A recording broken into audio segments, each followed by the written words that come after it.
Good day! This is Chan of Chan Limited Life at today, share ko ang night driving experiences ko using Kion Sondra LED and Kirayna Ceramic Tint. Long-term review ito ng KS and K Tint. More than 1 year na natin gamit yung dalawa at somehow ay makakapagbigay na tayo ng solid review sa performance ito. Tamang-tama, panay ang ulan lately. Talaga namang nasubukan ng headlight ang tint natin sa rainy night driving. Nga pala, may mga unfiltered driving videos kayo makikita mamaya. Kayo na ang mag-judge if goods ba sa inyo yung output. Pero bago natin simulan mga ka-chanli, eto muna! Let's go!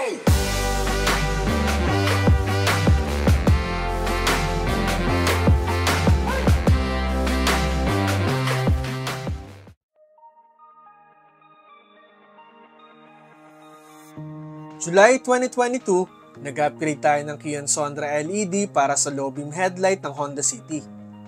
Nasatisfied agad ako sa output ng KS. Medyo malayo ang brightness ito versus sa stock halogen. Kaya after few weeks, pina-LED na rin natin ang high beam. For reference, ito yung specs ng pinilagay nating KS LED sa Honda City GN. Kion Sondra low beam LED, H7 bulb, 19,200 lumens and 5,000 Kelvin or adaptive. Yung adaptive ay mas whiter than the stock headlight pero mas madilaw ng konti than the usual 6,000 Kelvin LED.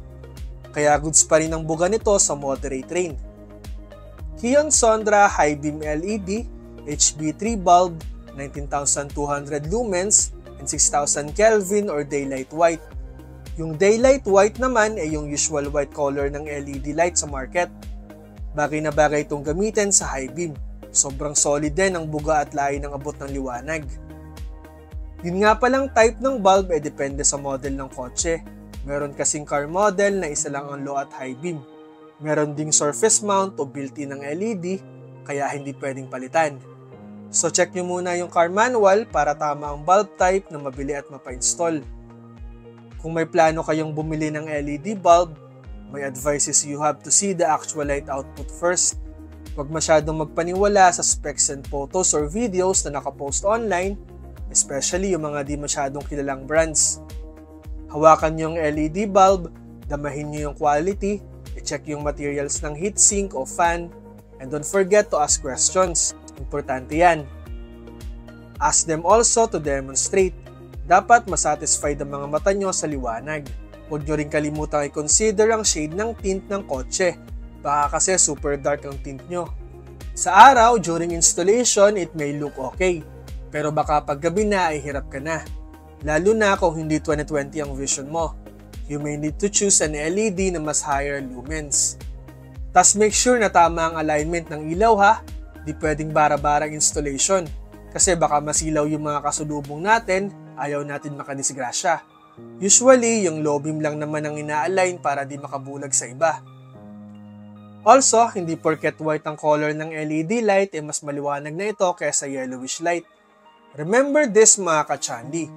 Ang Kelvin ay para sa color temperature. Ang lumens naman ay sa brightness. For optimal driving, I will personally recommend an LED light between 4,000 to 5,000 Kelvin para sa low beam headlight. 5,000 to 6,000 Kelvin naman para sa high beam. Abangan nyo rin mamaya yung mga unfiltered rainy driving videos natin.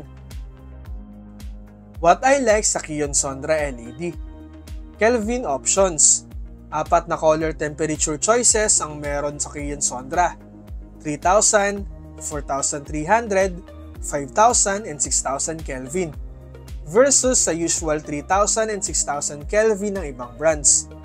Kaya may flexibility tayong mag-mix and match ng kulay depende sa preference na gusto natin. 42 months warranty. Matagal ang 3.5 years warranty ng Kion Sondra. Marami ring branches na pwedeng pag-claiman ng warranty in case. Additional convenience yan kasi hindi mo na need dumayo ng malayo para mag-claim. IP68 rating.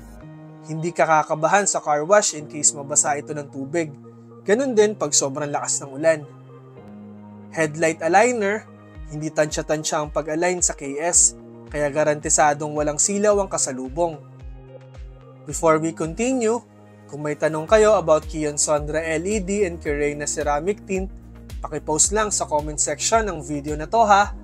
Huwag nyo rin kalimutang mag-like and subscribe sa ating Cha Limited Life YouTube channel, TikTok at Facebook page para ma-notify ka sa mga updates.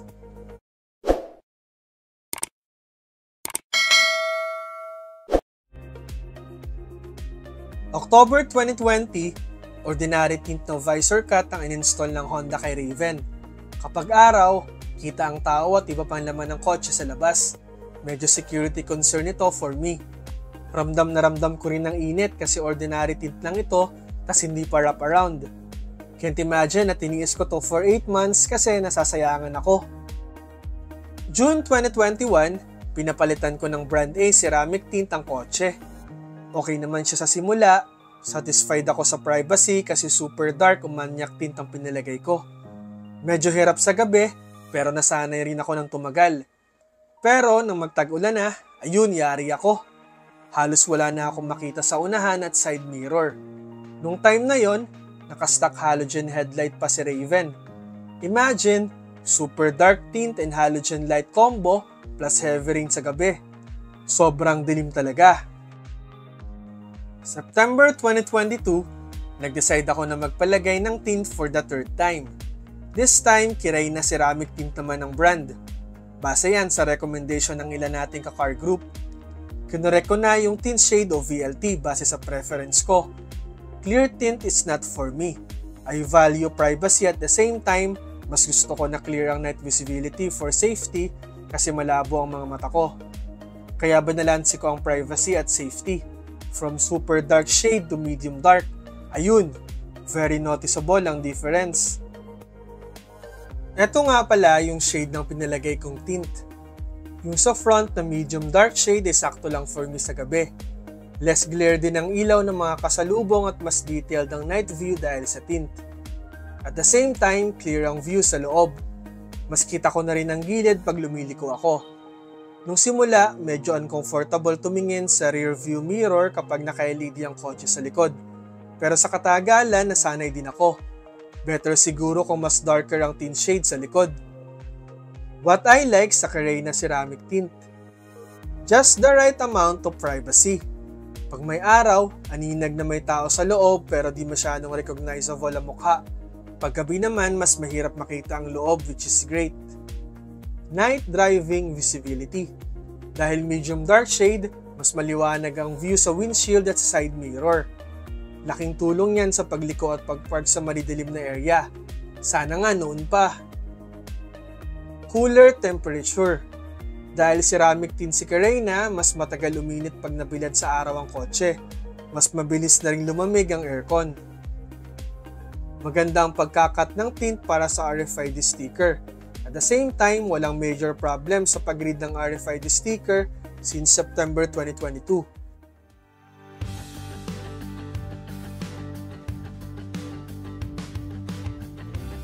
Ito na ang various raw or unedited driving videos natin gamit ang Kion Sondra LED at Kireyna Ceramic Tint.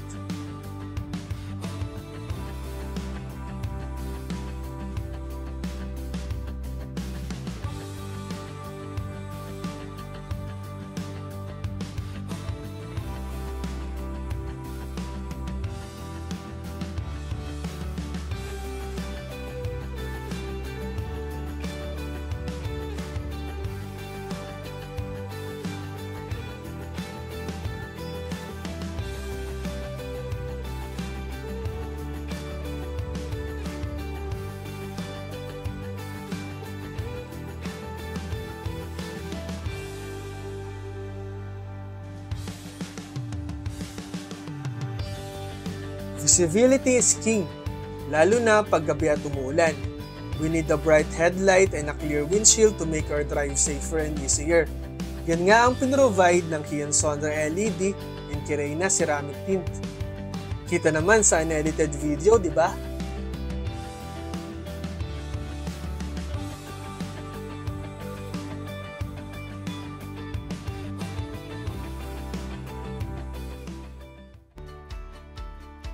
Ayun lang.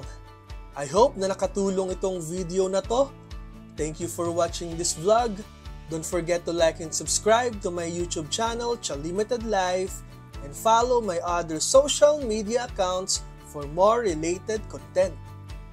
Hanggang sa susunod mga ka-chanli, drive safely, ingat!